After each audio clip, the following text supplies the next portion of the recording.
మళ్ళీ మొదలెట్టాడు బాబు గారు. చెప్పిన అబద్ధమే చెప్తూ ఉంటాడు, చెప్పిన అసత్యమే చెప్తూ ఉంటాడు.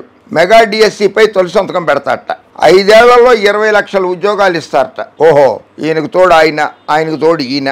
సంవత్సరానికి 2 కోట్ల ఉద్యోగాలు ఇస్తానన్నాడు. సంవత్సరానికి 1 కోటి ఉద్యోగాలు ఇస్తానన్నారు పువ్వు పార్టీ నాయకులు. ఇప్పుడు ఆ పార్టీతో పొత్తు పెట్టుకున్నాడు. ఈయన 5 ఏళ్లలో 20 లక్షల ఉద్యోగాలు ఇచ్చేస్తానని చెప్తున్నాడు. పువ్వు పార్టీ వాళ్ళే ఇవ్వలేకపోయారు. దేశంలో 1 కోటి ఉద్యోగాలు ఇస్తాం, సంవత్సరానికి ఇస్తామని 10 ఏళ్లలో 10 కోట్ల ఉద్యోగాలు రాలా. వాళ్ళతో పొత్తు పెట్టుకున్నాడు. ఈయన మళ్ళీ ఇంకోసారి అబద్ధం చెప్పడం మొదలెట్టేసాడు. 20 లక్షల ఉద్యోగాలు ఇచ్చేస్తాను. ఎక్కడి నుంచి తెచ్చిస్తావు? అదే అప్పుడు మంత్రులు అన్నారు, పువ్వు పార్టీ మంత్రులు అన్నారు, అదిగో అక్కడ బండి పెట్టుకుని బజ్జీలు అమ్ముతున్నాడు, పకోడీలు అమ్ముతున్నాడే, వాడి ఉపాధి అవకాశం కల్పించావు కనుక వాడికి ఉద్యోగం ఇచ్చినట్లు లెక్క, బండి మీద అమ్ముకునే వాళ్ళందరూ కూడా ఉద్యోగాలు ఇచ్చినట్లు లెక్కే చేసుకోండి మీరు అన్నాడు. అట్లాగే రేపొద్దు నేను కూడా మీరు పొలానికి వెళ్ళారనుకో, ఉపాధి హామీ పథకం ఉంది కదా, అది ఉపాధి హామీ పథకం కింద ఇచ్చానా లేదా నేను అని అంటాడు. అది ఆయన లెక్క. గుర్తుపెట్టుకోండి. రాక్షసులతో ఎంతో ఇబ్బంది పడ్డారు. రాక్షసులు పరిపాలిస్తున్నారు రాష్ట్రాన్ని. ఎవరు రాక్షసులో ప్రజలకు బాగా తెలిసే 2019లో కర్రు కాల్చి వాత పెట్టారు. 23 సీట్లకు పరిమితం చేసేశారు. వైఎస్ జగన్మోహన్ రెడ్డి గారికి 151 సీట్లతోటి అఖండ మెజారిటీ ఇచ్చారు. తమ హయాంలో ఎంతోమంది ప్రాణాలు కోల్పోయారు. ఆ లక్ష్మి అనే ఆవిడ, కోవూరి లక్ష్మి, ఆవిడకి ఏ బాధలు ఉన్నాయో ఏమున్నాయో, సెన్సేషన్ క్రియేట్ చేద్దాం అనుకున్నదో, ఏం బాధలు పడ్డదో, ఢిల్లీ వెళ్ళిపోయి ఇండియా గేట్ దగ్గరికి వెళ్ళిపోయి అక్కడ వేలు కోసుకుందట. పాపం దురదృష్టకరమైనటువంటి సంఘటన. అందరూ ఖండించదగ్గ విషయమే అది. అందరూ ఖండించాల్సిందే కూడా. ఆ కోవూరి లక్ష్మి గారికి జగన్మోహన్ రెడ్డి గారు ఆమె సమస్యను పరిష్కరిస్తారని, ఆమెకు వైద్య ఖర్చులు అవన్నీ కూడా రాష్ట్ర ప్రభుత్వమే భరిస్తుందని ఆశిద్దాం. జగన్మోహన్ రెడ్డి గారు ఎవరికి అన్యాయం చేయలేదు. ఎంతోమందికి వైద్య ఖర్చులు ఇచ్చారు. ఆరోగ్యశ్రీలో రోగాలను కూడా గతంలో చంద్రబాబు నాయుడు గారు ఉన్నప్పుడు కొన్ని చికిత్సలకు మాత్రమే పరిమితంగా ఉండేది.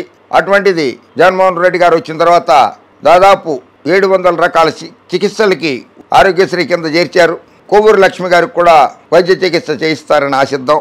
జగన్మోహన్ రెడ్డి గారు ఎక్కడ నీలాగా పుష్కరాలలో 30 మంది ప్రాణాలు గాలిలో కలిసిపెట్టేట్టు చేయలేదు. కందుకూరు దుర్ఘటనలో 8 మంది చనిపోయినట్లు చేయలేదు జగన్మోహన్ రెడ్డి గారు. బిర్యానీ ప్యాకెట్లు ఇస్తాం, చేరేస్తాం రమ్మని చెప్పి గుంటూరు మహాసభలో 3 మహిళల ప్రాణాలు గాలిలో కలిపేశావు. జగన్మోహన్ రెడ్డి గారు ఎప్పుడు అలా చేయలేదు.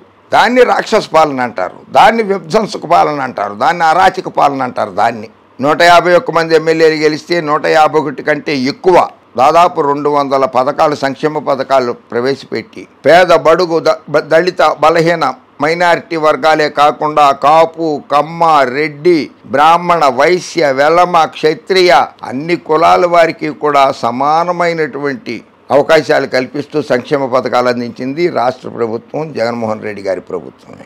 డైరెక్ట్ బెనిఫిషియరీ ట్రాన్స్ఫర్ ద్వారా 4 లక్షల కోట్ల రూపాయలు పేద, బడుగు, దళిత, బలహీన మైనారిటీ వర్గాలకే కాకుండా అన్ని వర్గాల వారికి కూడా బ్యాంక్ అకౌంట్లో డబ్బులు జమ చేశాడు జగన్మోహన్ రెడ్డి గారు. నువ్వు ఎప్పుడైనా చేసావా రకంగా? చేయలేదు. అలవాటు లేదు మనకి. మన బ్యాంక్ అకౌంట్లు పెంచుకుంటమే అలవాటు కానీ పక్కన వాళ్ళ బ్యాంక్ అకౌంట్లు పెంచడం మనకు అలవాటు లేదు. ఎప్పుడు మన ఆస్తులు పెంచుకుంటమే అలవాటు కానీ పక్కన వాళ్ళ ఆస్తులు పెంచే అలవాటు లేదు.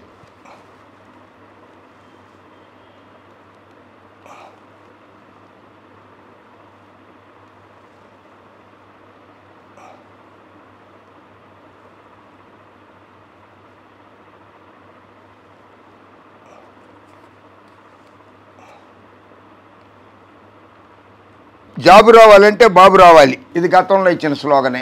ఇవ్వలేదు.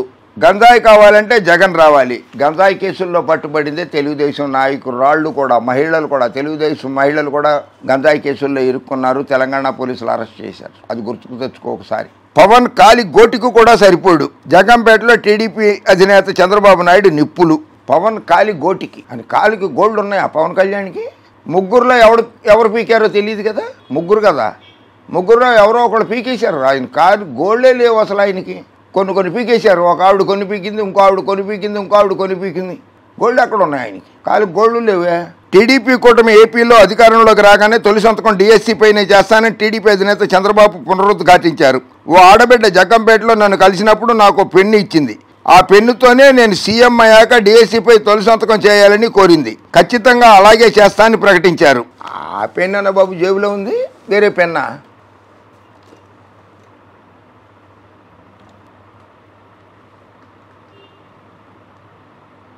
ఆఖరికి పెన్నులు కూడా తీసేసుకుంటున్నాడు ఈయన. స్కూల్ విద్యార్థులనేమో అమరావతిలో రాజధాని కట్టేస్తాను, ఇటుక ఒక్కొక్క ఇటుక కావాలి, ఇంటింటి నుంచి ఒక్కొక్క ఇటుక విద్యార్థులు ఇటుకలు తెమ్మన్నాడు. తర్వాతలో నిరసన దీక్ష, అమరావతిలో నిరసన దీక్ష, నిరాహార దీక్ష అని చెప్పి కూర్చుని జోలి పట్టుకుని డబ్బులు వసూలు చేసుకున్నాడు.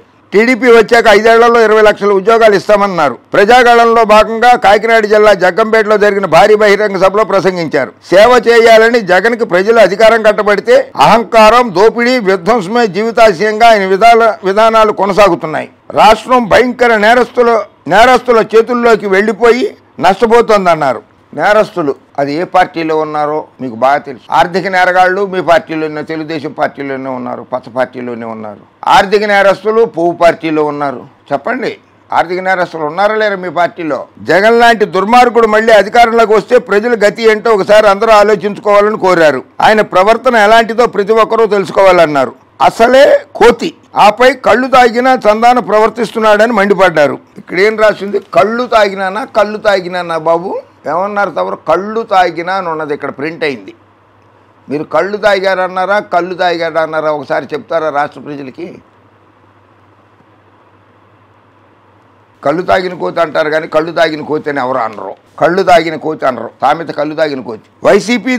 వైసీపీ దోపిడీ చేయడం తెలిసిన పార్టీ, రాష్ట్రాన్ని అభివృద్ధి చేయడం తెలిసిన పార్టీ టీడీపీ. ఏం అభివృద్ధి చేసావు చెప్పు ఒకసారి? దోచుకున్నావు, దాచుకున్నావు.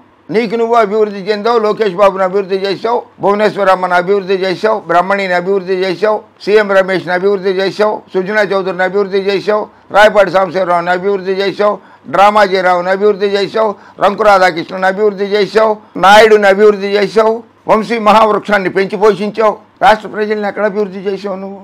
మాట్లాడితే సీఎం జగన్, జనసేన అధినేత పవన్ కళ్యాణ్ బూతులు తిడుతున్నారు. ఎంత నీచం! ముఖ్యమంత్రి భార్య గురించి మేము ఎప్పుడైనా ఇలా మాట్లాడామా? అసెంబ్లీలో నా భార్యను కూడా తిట్టారు. అయినా పవన్ ఎక్కడా, జగన్ ఎక్కడా? పవర్ స్టార్ కాలిగోటికి కూడా ఈయన సరిపోడు అని చంద్రబాబు దుయ్యబట్టారు. కాలిగోటికా? పార్టీ పెట్టి 14 ఏళ్లలో ఒక ఎమ్మెల్యేని రాపాక ప్రసాద్ రాజోల నుంచి గెలిపించుకోగలిగాడు. ఆయన కూడా ఆ పార్టీలో ఇమ్మడలేక వైఎస్ఆర్ కాంగ్రెస్ పార్టీలోకి వచ్చేసాడు. 2 ఎంపీటీసీలో 2 జడ్పీటీసీలో గెలిచాడు ఆయన. ఈయన పార్టీ పెట్టిన తర్వాత మొట్టమొదటిసారి ఎన్నికల్లోనే 6 ఎంపీలని గెలిపించుకోగలిగాడు. 67 మంది శాసనసభ్యుల్ని గెలిపించుకుంటే అందులో 23 మంది శాసనసభ్యుల్ని తమరు లాగేసుకున్నారు. శాసనసభలో ప్రతిపక్ష నాయకుడిగా వ్యవహరించాడు ఆయన 2014 నుంచి 19 వరకు. 2019లో 151 సీట్ల భారీ మెజార్టీతో ముఖ్యమంత్రి అయ్యాడు. మరి జగన్మోహన్ రెడ్డి కాలిగోటికి కూడా సరిపోడు పవన్ కళ్యాణ్. జగన్మోహన్ రెడ్డి గారి గోల్డ్ ఉన్నాయి, కాలి వేళ్లకి గోల్డ్ ఉన్నాయి, స్పష్టంగా కనపడతాయి ఆయన కాలి వేళ్ళు గోల్డ్. ఆయన కాలిగోటికి సరిపోయిన రాజకీయ నాయకుడు పవన్ కళ్యాణ్. ఆయన గురించి నువ్వు పొగుడుతావేంటి చంద్రబాబు? దెయ్యాలు వేదాలు వల్లించినట్లుంటుంది మీరు మాట్లాడుతుంటే. పవన్ కళ్యాణ్ని పొగడడం మీ ఒక్కళ్ళకే చేతనైంది. రాష్ట్ర ప్రజలు అసహించుకుంటున్నారు అతన్ని చూసి. నిలకడలేని మనస్తత్వం అంటున్నారు అందరూ అతన్ని చూసి. ఓకే, నీకు నువ్వు జాబు తెచ్చుకో, ఫస్ట్ నీ కొడుక్కి జాబ్ ఇచ్చుకో, పవన్ కళ్యాణ్కి జాబ్ ఇవ్వు, అప్పుడు చూద్దాం. నీకు నువ్వు జాబు తెచ్చుకో, ముందు చూద్దాం. ముఖ్యమంత్రి జాబ్ ఉందే అది తెచ్చుకో, చూద్దాం. పవన్ కళ్యాణ్ ఉప ముఖ్యమంత్రి జాబ్ ఇస్తావో లేకపోతే మంత్రి జాబ్ ఇస్తావో చూద్దాం. లోకేష్ బాబుకి ఏ జాబ్ ఇస్తావో చూద్దాం. మంత్రి జాబ్ ఇస్తావా, కార్పొరేషన్ చైర్మన్ జాబ్ ఇస్తావా, ఎమ్మెల్సీ జాబ్ ఇస్తావా అది చూద్దాం. ముందు నువ్వు జాబ్ తెచ్చుకుంటే అప్పుడు రాష్ట్రంలోనే నిరుద్యోగ యువతకి జాబులు ఇద్దు. కానీ జాబు రావాలంటే బాబు రావాలి కాదు, జాబు రావాలంటే జగన్ రావాలి. జాబు రావాలంటే జగన్ రావాలి, బాబు కాదు. ఓకే, జై హింద్.